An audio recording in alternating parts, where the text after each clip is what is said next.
Thank you, Mr. Chair. Told that the DHS approach bill was a major discussion point in caucus this morning. Did you come away with a sense that the caucus has reached a consensus on where members will be on the bill, or is it leadership's position that members will vote their conscience, vote their district? Members are always, their responsibility is to always vote your district.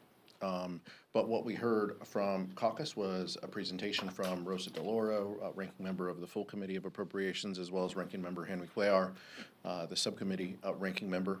I can appreciate some of the work that went into the bill, some of the additional pieces that they were able to place in bill language. I also understand that with a continuing resolution, ICE would likely have more flexibility.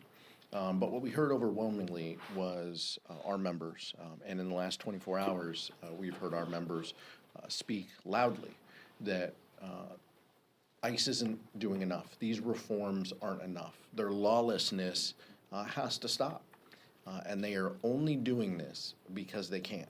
They're only doing this because the President of the United States wants to use them to terrorize communities, to terrorize U.S. citizens, as the Vice Chair heard directly last week in Minneapolis, St. Paul, to scare people. There are kids throughout this nation who are not going to school because they're afraid. They're afraid that they're going to get picked up. They're afraid that their family member who is taking them to school will be picked up. That's just wrong. There aren't enough guardrails within this bill.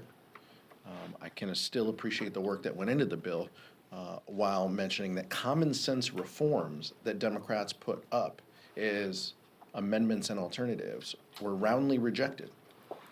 They should not be allowed to detain U.S. citizens, and they are. They should not be able to fire at moving vehicles unless their life is in danger, and they are. That's wrong. The caucus has concerns about it, and I don't think we're going to have true accountability until Democrats are in charge. Our Republican colleagues don't seem willing or able right now to offer the level of oversight and critique of that agency that also, by the way, funds things that we support. TSA, FEMA, those are important.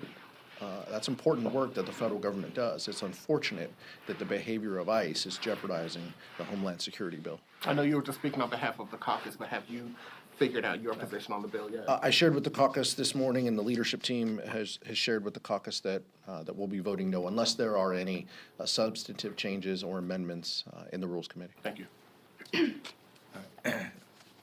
To answer your question, ICE is out of control. And how do we know that? We now have the extraordinary actions of local law enforcement holding press conferences and issuing statements and doing interviews criticizing ICE. So let me read you what Hennepin County Sheriff DeWanna Witt said. Quote, "I am seeing and hearing about people in Hennepin County stopped, questioned, and harassed solely because of the color of their skin," Witt said. "We cannot let people in our communities think that our local law enforcement leadership is okay with actions that are not only wrong, but illegal." Brooklyn Park Police Chief Mark Bruley, in a press conference, said, "In an attempt to record the incident, the phone was knocked out of her hands, preventing her from recording it.